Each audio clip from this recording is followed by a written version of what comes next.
Hello everyone. Hello, hello, hello.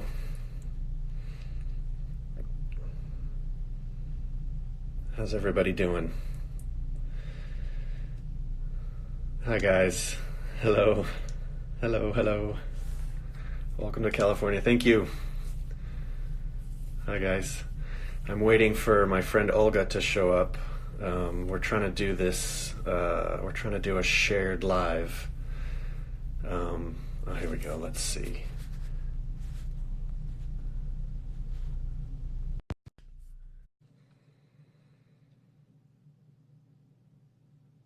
Waiting for Olga.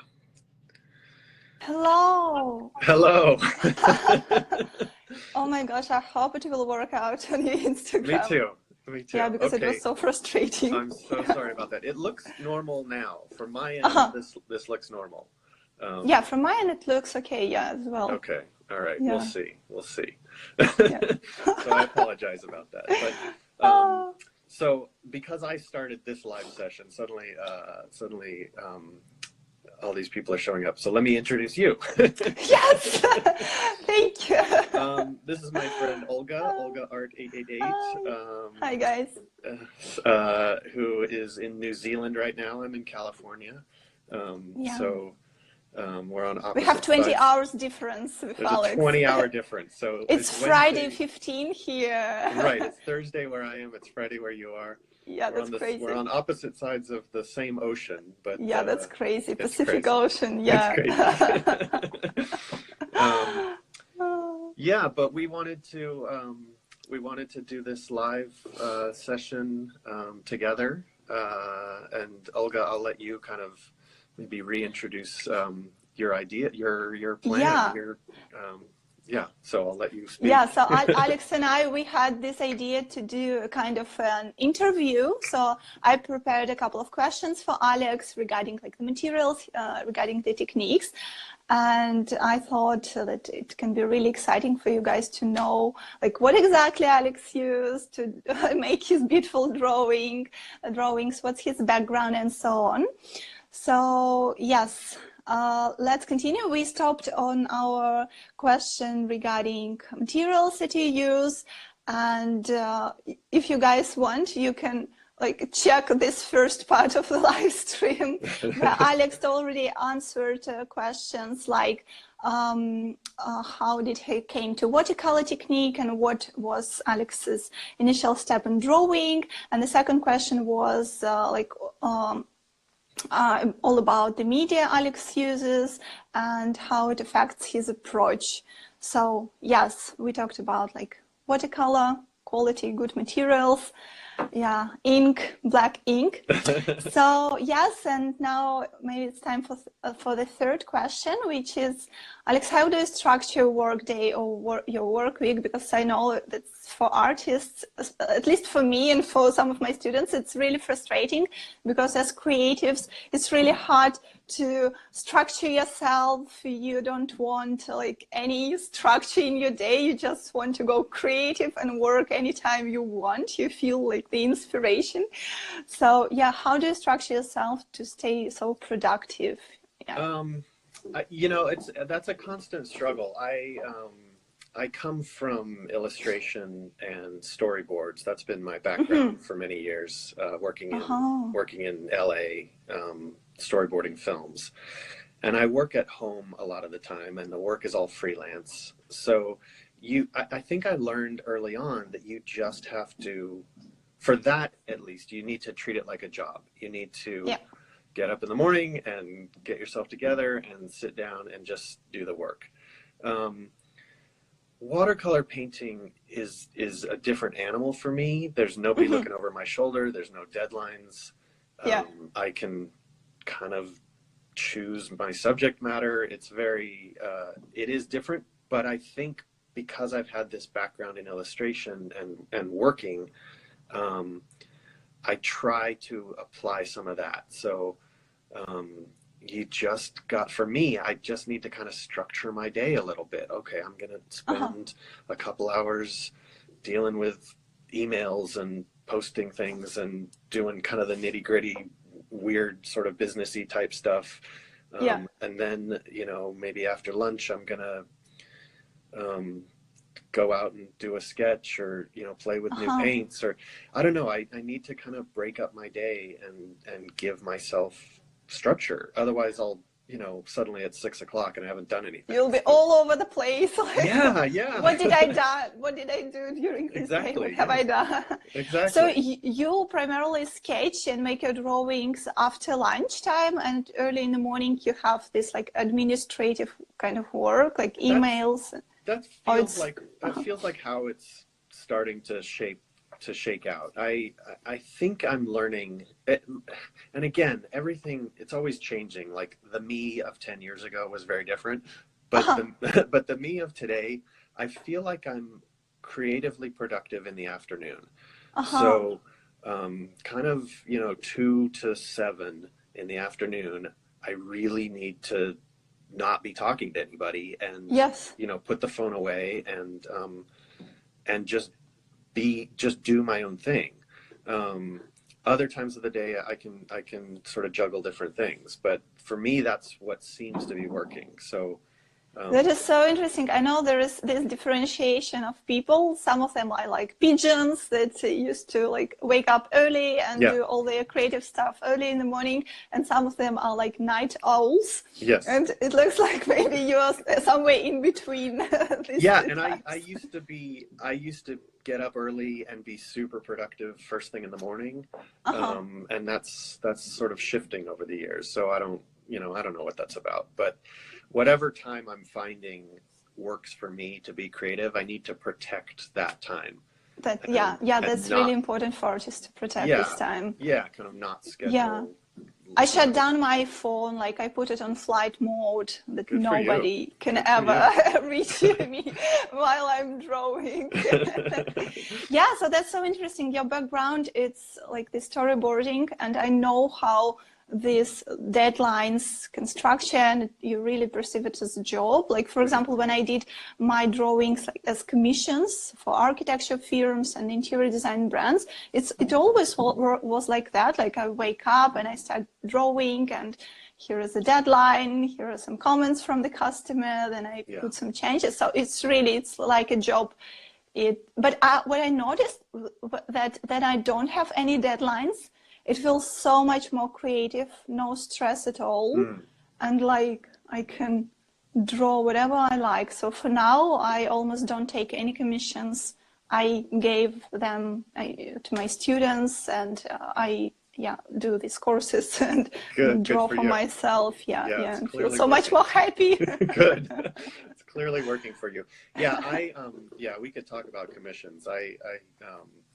I've sort of had some trouble with commissions. There's always expectations involved, and people inevitably are disappointed. And I don't know. That's kind of a hard road to go down. But you don't take any commissions now, right? So you focus only on like watercolor and exhibitions. Yeah, I mean, I'm talking about commissions to do watercolor paintings. Like people sometimes ask me, "Oh, will you paint a certain thing?" And occasionally I will, but I've kind of, I've had some not great experiences doing that. So I'm much happier doing my own thing. And if people like it, great. And if not, that's fine too. But, I sort of, I started painting for myself. It's very different from my storyboard work. So I want to protect that. I want to, if it's not feeding my soul, then it will start to break down your soul. It's really that's what I noticed. I felt so unhappy sometimes, and almost came into depression, like creative crisis, when I only did the commissions, when I didn't put in some like time for only creative job, for only what I want to draw. So it can be really heartbreaking. I mean, it's hard too. I don't know. I mean, anyone who is in a creative field, you really have to juggle people's expectations of your work and what feeds you as a creative person. Yes. and how to keep that fresh and alive. And it's easy to kill it. It's pretty easy to kill it. I've been Yeah, down it's that very road. fragile. Yeah, It's very fragile. By the way, I feel like it will work out perfectly well with you if you will start these video courses, like more teaching online. So you and I were talking about that a little while ago, and I think you're an inspiration to me in that world. You seem to have made it work very well for yourself. So I think especially when we travel a lot, especially these days. So you used to travel like to States and all over the Europe, and it's so great when your like courses, they are online and they are basically always with you. Yeah. So you are not attached to any particular place. And I do love sharing my techniques. I love teaching people kind of what I do, and if I can help people become a better artist, that's great. So I do workshops pretty regularly, but I think doing online courses is a really good way to go. So, yeah, because I can see that you really love the format of like live streaming. I love to watch your live streams when you're making your watercolor drawings. And sometimes you teach during this live streams. Sometimes you answer people's questions. And my next question after all that will be, Alex, can we expect a course from you on watercolor in urban sketching or like on architecture? Because I would be really excited. Yeah. Thank you. Yeah, you can expect that. I don't hold your breath, but but that is something that I want to put together. I've been doing more and more of these live sketches. I'm trying to do them every week. I don't know if I'll get to it this week, just because I'm traveling, but I do love that, and it seems just like a natural step to turn that into a bit of a course and be kind of more instructive about it. Like when I do my live sketches, I'm sort of sharing the process. I'm sharing my process, and it's fun to kind of paint with a community that's sort of chiming in. And that's really, really satisfying. It's really fun to see people say hello from all over the world. That's amazing. It's really unbelievable. Cool. It's unbelievable what like live streams and technology lets us do these days. So it does seem kind of a natural step to do a video that's a little bit more instructional. Really kind of get in depth about the specific colors that I'm using and how I'm mixing them and what my thought process is behind each step. What's your step-by-step process? Looks like you really love this breaking down process of your drawing, like how exactly you achieved this final result. I kind of, for the style that I do, it kind of breaks down into 3 steps. It's sort of a pencil sketch, an ink sketch, and a watercolor painting. And so I sort of progress through those 3 stages as I do, any piece. And I feel like each of these 3 steps should really play well together with the others. I'm not creating a super detailed pencil sketch. I'm not creating a really crazy detailed ink sketch that I'm then going to color in, and I'm not just doing a watercolor painting. It's kind of all 3 playing together, and it's sort of a style that I've developed over the years, and I really like it. And it's very natural. Like the first step, you defining the composition, like basic compositions, basic forms. Then you put these basic colors, basic tones, and then finally you add some genius details with a touch of here and there, and that's it. And the sketch is done. Yeah, but you're right. It does all start with a pencil sketch, and that's where your form comes into your perspective comes into play. You've really got to. That's kind of the roadmap of where you're going to go. You can deviate a little bit from that, but those are sort of that's the skeleton that you build on. So that's got to be, yeah, it's got to be pretty solid. Yeah. you use the same approach while drawing architecture, and for example, for now you're focusing more on landscape drawing. So basically the same approach, right? Or is it differ? Does No, it I differ? think so. Yeah, I was. I'm here in California for a couple of weeks, and I'm staying in a pretty rural area, and it's these gorgeous rolling hills and green everywhere. It's really, really beautiful. So it's a different subject matter, but I think I'm approaching it in a similar way to my Paris sketch or my city sketches. I'll do a little pencil thing, a little bit of ink. Yeah, I mean, I don't know. It's gonna be. I want to go out this afternoon. It's a really nice day here. So I feel so jealous. So I'll see.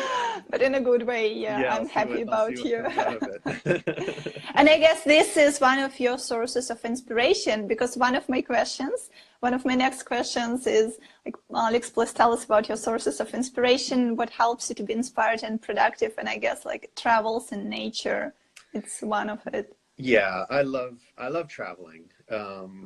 I love nature. I love hiking. I kind of grew up camping, and so it's really, those are the things that kind of feed my soul.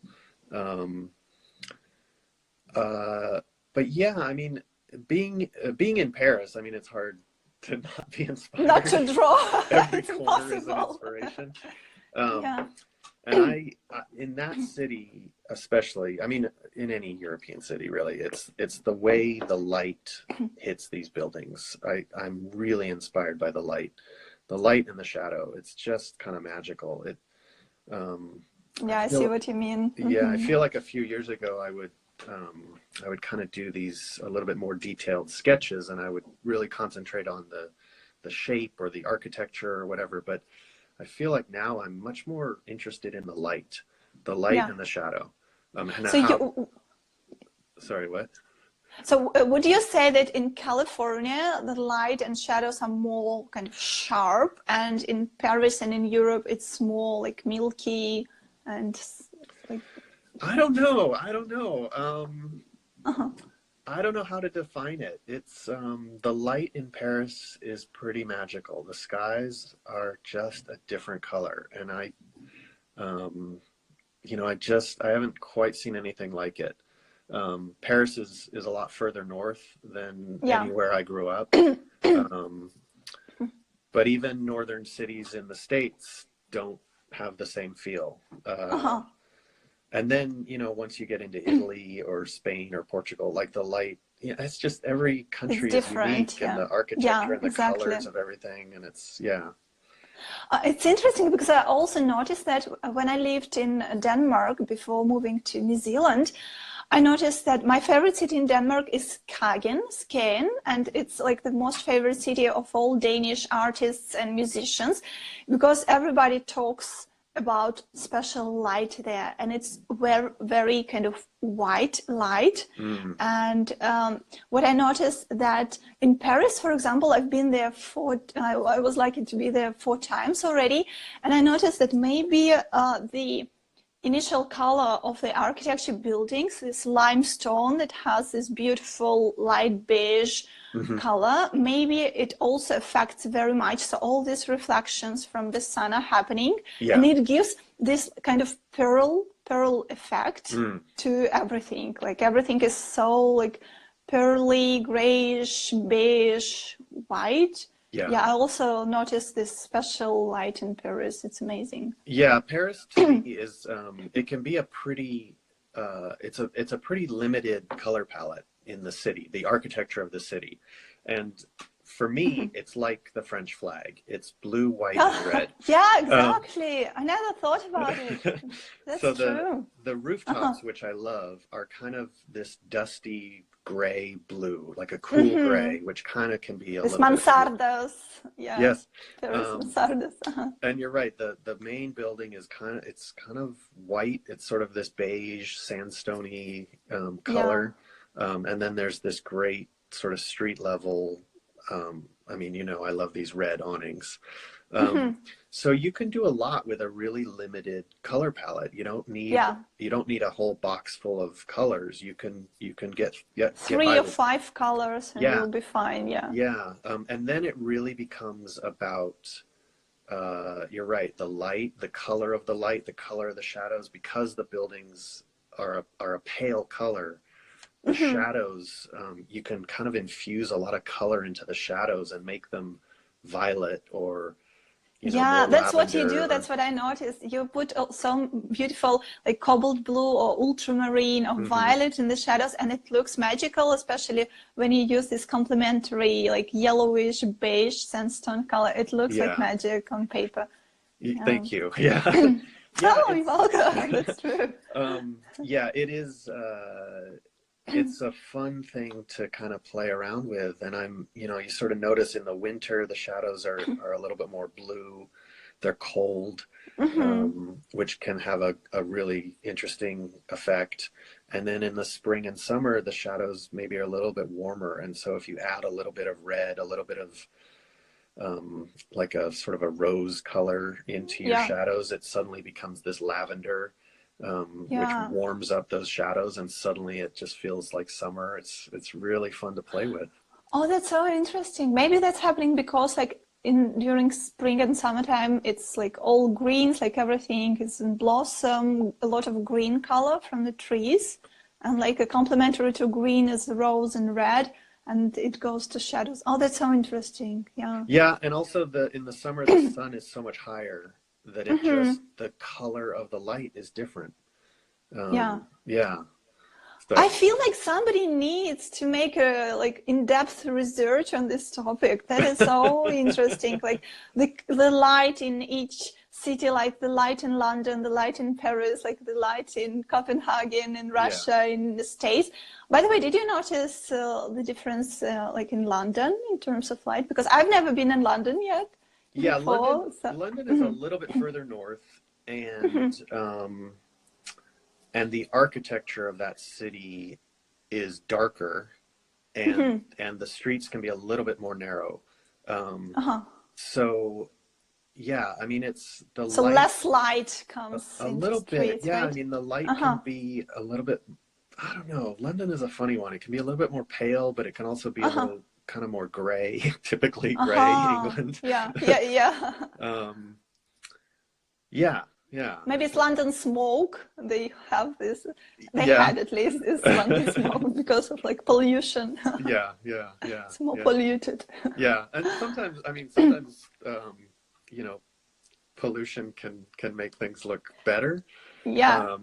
If sometimes Paris can get a little hazy, and then it's gorgeous. It really looks nice because then you get this atmospheric perspective.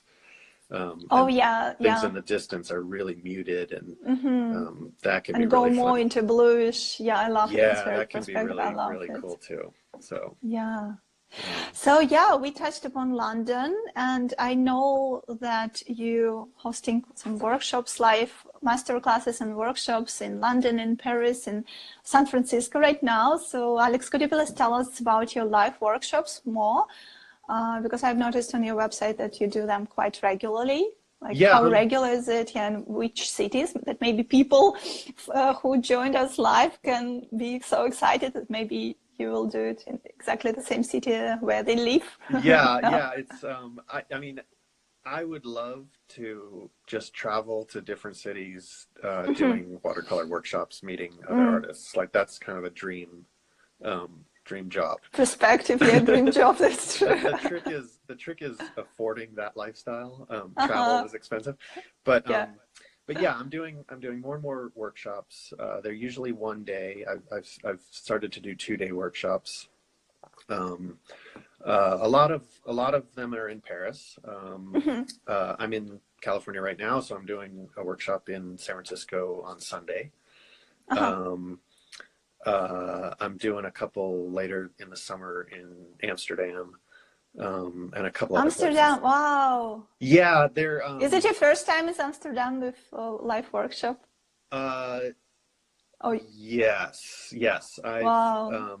I've kind of tag team. It's an amazing city to draw, right? So yeah, it's pretty great. These little tiny buildings, yeah, like it's facades, really, it's an interesting. that's so beautiful. Yeah, and the color, again, the color palette is different. Northern Europe is different, but I've scheduled a couple workshops around the Urban Sketching Symposium in July. Yeah, all so about urban sketchers. Yeah, a lot of people are going to be in town, and it should be pretty great. I mean, it'll be a lot of fun. Yeah. So yeah, I've got in my 2-day, in my 1-day workshops, I basically take people through my process. We start out with different pretty basic watercolor exercises to kind of get people up to speed, because people are, come from all different levels of experience. So we start very basic, and then we kind of move into some more complex topics. I'll do a demo, and we'll usually sketch 2 different locations.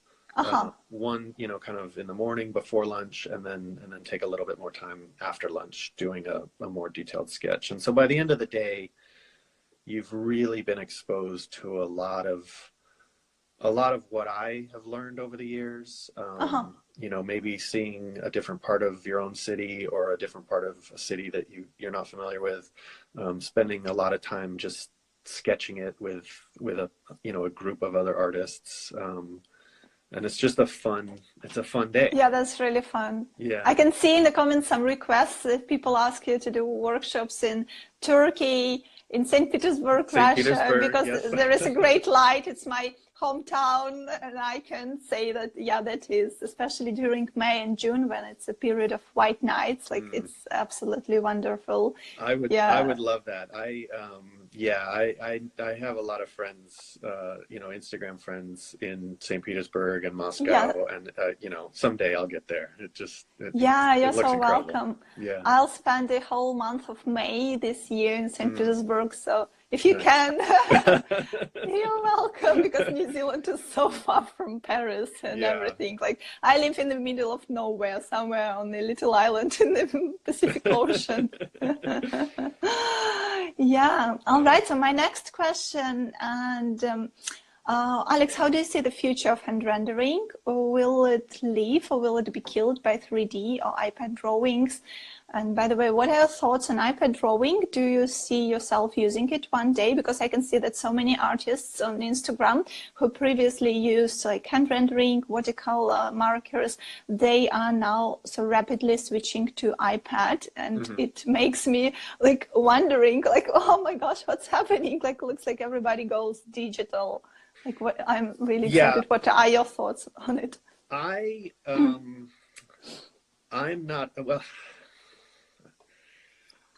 I'm not interested in drawing on an iPad. For my professional work, for my storyboard work, it's all it's 100% digital. I draw on a Cintiq tablet, a Wacom tablet. I also worked with Wacom. Yeah, I mean, it's incredible. The tools are incredible, and I love that process. And the software I use, you can replicate natural media, and it's really, really easy, and I love it. And I've done that for many ages. Yeah. So for me, one of the things that attracts me to sketching and watercolor painting is that it's not digital, is that I'm using real paper and real materials, and I can hear the sound of of pencil on paper. And I can smell the paint or whatever it is. So for me, that's a huge part of my process. That's that's one of the things I absolutely love about it. So I'm not interested in going out and sketching with my iPad. It just doesn't appeal to me. I know that there are artists out there that do amazing work, and that's it can be, I see the attraction, you have one tool and you shove it in your bag. Yeah, it looks like it's very handy. Like you don't need anything else, like this big package of all the stuff you need for like urban sketching. I know, I have a huge backpack. I need a Sherpa. You love hiking. So, right, there you go. That's the secret. But and the tools are, the iPad with the Apple Pencil it's incredible. They're incredible tools. But for me right now, I'm not interested in that. I love my packet of brushes, and I love all the tactile element of it. And that's I see what you mean. For me. Yeah. I feel like I'm also this, people tend to call it like a little bit old school. I feel like I'm also a little bit old school, even though I used iPad with Apple Pencil, and that's true. It's like amazing what technology can do. And I used to work with Wacom and with Adobe Photoshop. But what I noticed that when I use all these digital things, I go more technical, so I can get lost in technology. I want to try this brush and that pen and try everything out. But in comparison, when I do all hand rendering with real materials, I feel so much more creative and inspired. That I feel like it's my second nature, and I only want to focus on it. And that's, I mean, it is old school, and that's again, that's one of the things I love about it. I sort of grew up studying, Rembrandt etchings and all these other artists, and you see people's sketchbooks from 100 years ago or 200 years ago, and you think, those tools are available to me. And when I go out in Paris, especially, or somewhere in Italy or anywhere, and I'm sitting with a sketch pad on my knee and I have a fountain pen in my hand, you feel the connection through the generations to these other artists that did the exact same thing. And to me, that's an amazing kind of continuity of spirit that I absolutely love. That's beautiful. So I don't want to break that. That's one of the things that why I started drawing with a fountain pen, because it's like, wow, that's like an old school. Yeah, like artists used it for like hundreds and hundreds and thousands of years. Or for example, charcoal, they used it since like prehistoric times, like charcoal, sepia, sanguina, these like cave paintings on the cave walls. There's an element. And iPad in Wacom, it's only maybe like 20 to 30 years, last years that we use it. So, for me, this is one of the things that I love about what we do. And I feel that connection to past generations, and I feel the same. This kind of connection to the earth, because you're using natural material, for the most part. It's very grounding and balancing. I guess. And I mean, for me, the whole idea of sort of sketching outside and this plein air painting, it is a meditation, and it's a way to slow down. It's a way to get in touch with where you are and to experience a place. And so, I don't know. And did you notice that, for example, you did a sketch, and after a couple of years, like 5-10 years passed, and you open this old sketchbook and you can feel exactly the same emotions, and you remember that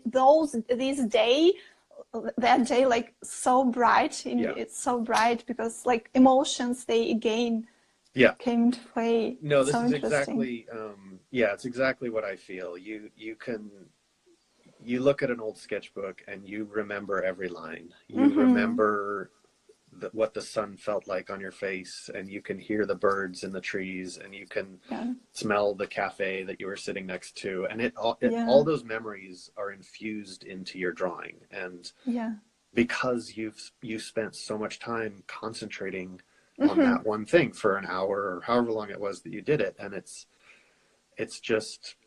all right there. And when I travel, or I take a lot of photographs. I'm always kind of snapping away, but it's a different process. I'm not just capturing an image. You're really kind of experiencing a place, and that's what I love about sketching.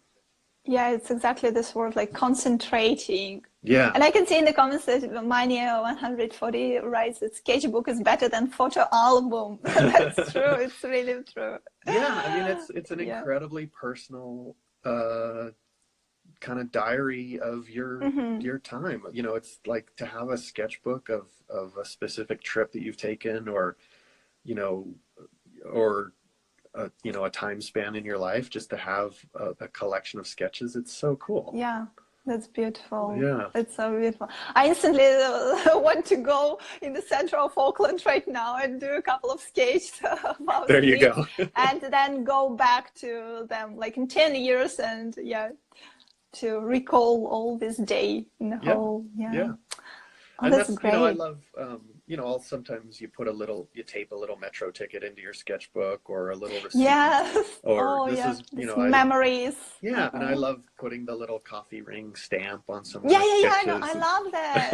It's so interesting. But it's all part of it for me. It's like, it's a reminder of where I was and what I was doing, and it's the smell of the coffee, or, you know, it literally becomes part of the sketch, and I love this.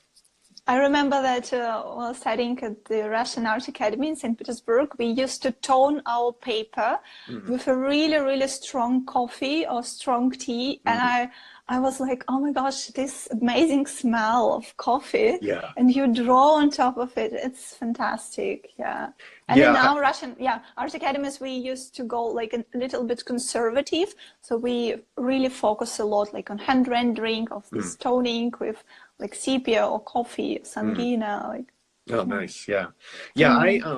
I found a couple different handmade papers that are toned papers, slightly toned, which I really like. But I don't know if you saw in one of my stories last year, I had a sketchbook that I just dunked the whole thing in tea. I just stained the whole book in tea, because I didn't want this bright white page. I wanted something that was softer, and it kind of had this, it looked like something that you know, you found on some old ship or something. It was really really like stories about pirates.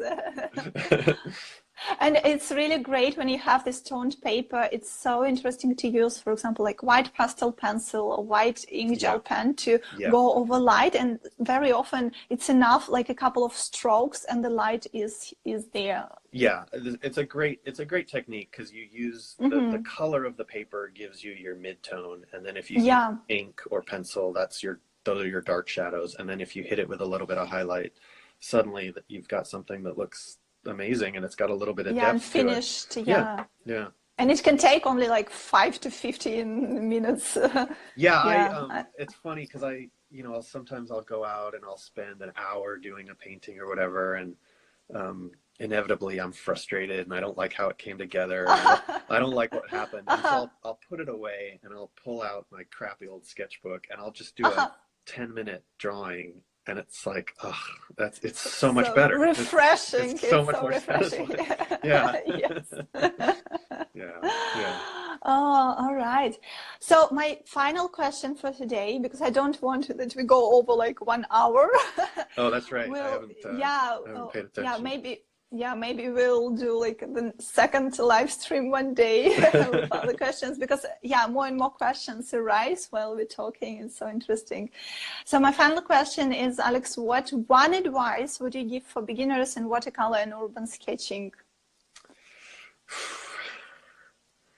I don't know. I don't know if I can keep. I can see comments like, yes, like what one advice? I can't give one piece of advice, but I would say have fun and play, and remain curious. I know that watercolor painting especially can be frustrating. If you're not using, if you're not used to it, or if you're using materials that aren't great, it can look muddy, and it can be frustrating. But I think the key is just to remain curious, and to have fun, and I don't know, try not to stress. You know, it's an enjoyable process, like to get out and sketch and paint, and you know, try to express yourself through this. Yeah. Oh, here's my piece of advice.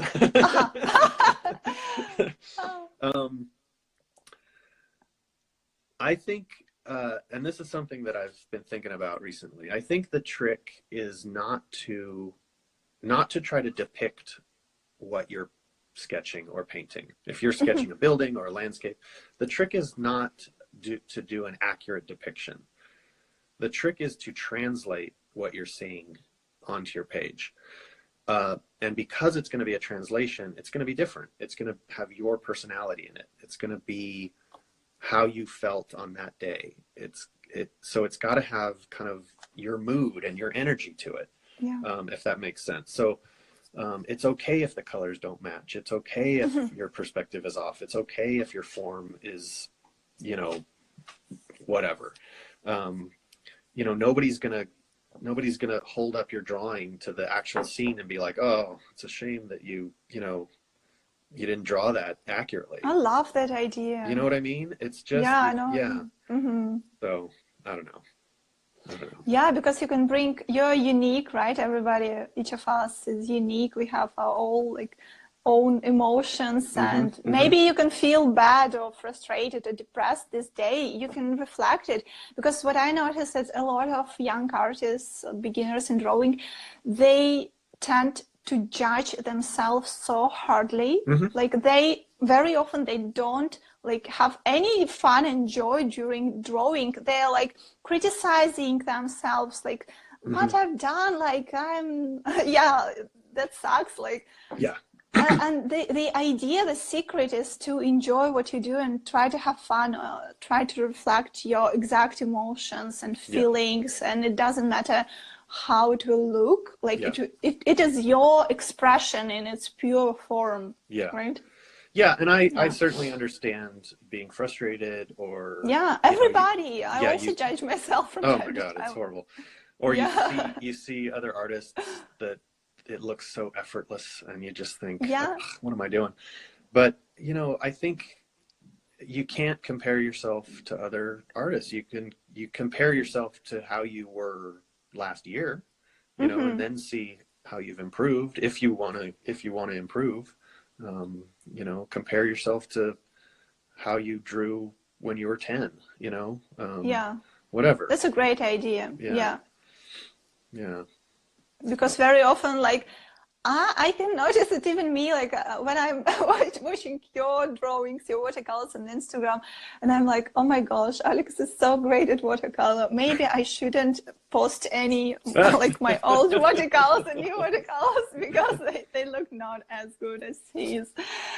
So we all tend to compare ourselves, and it's really like an essential idea to switch the focus to how did I improve like during the past like couple of months or a year. To see your own progress. To see your own progress, and to realize it's your own vision, it's your own kind of version of whatever you're sketching. You know, it's another thing I like about doing workshops or getting together with other artists. You can all sit down and do a sketch of the same subject, but everybody's drawing is totally different. I also know that's amazing. It's really fun, right? And it's cool to, it's not that, oh, you're better and you know you're not or whatever. It's like, oh, everyone sees it differently, and that's really cool. That's what makes us human, right? And everybody has its own like strengths and weaknesses, but we want to focus on the strengths. And your unique voice. Yeah. I love it.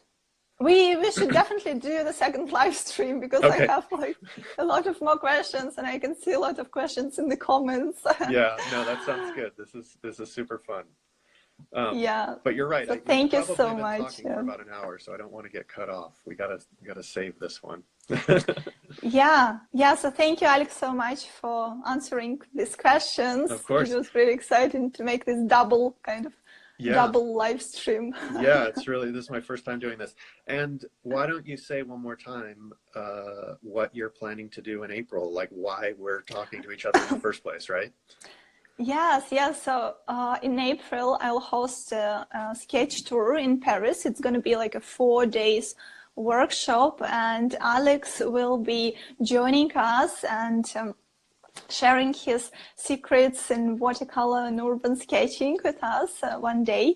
So this particular sketch tour is going to be in Russian, as I'm originally Russian. I'm from St. Petersburg, even though I lived in Copenhagen, and now currently I'm in New Zealand, in Auckland.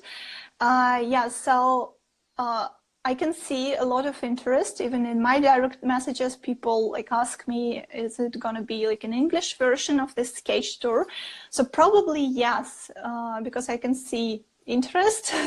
And maybe next year in 2020, I will do an English version, maybe in Paris, maybe in St. Petersburg, maybe in London, but for sure I will start thinking on this even now. But for now, in April, it's going to be a sketch tour in Russian. And if some of you guys are Russians here, you're very welcome to check out my website. It's olgart888.com/workshop, because exactly there I put all the information about this Russian sketch tour to Paris. So check it out. Cool. Excellent. Yeah. Thank you, Alex. Yeah. All right. Thank you so much. And thank you everyone for saying hello. Yeah. I know I didn't, I'm just scrolling back through comments and questions. Yeah, we didn't answer too many questions, but that's okay. You can shoot us private messages or shoot us private direct messages with your questions, and we'll do our best to answer them. Maybe in the next live stream, we'll have a list of your questions, and we'll go over them. Yeah. All right. So thank you. Yeah, thank you. Good to see you. Yeah. Have a great time in San Francisco. Can't wait to see your landscape, more of your landscape drawings. I'll do more. Thank you. Yeah, enjoy your day and have a great plein air today during lunchtime. Thanks so much. Yeah. So all right. Thank you. All right. Bye, Alex. Bye, guys. Talk to you soon. Talk to you soon.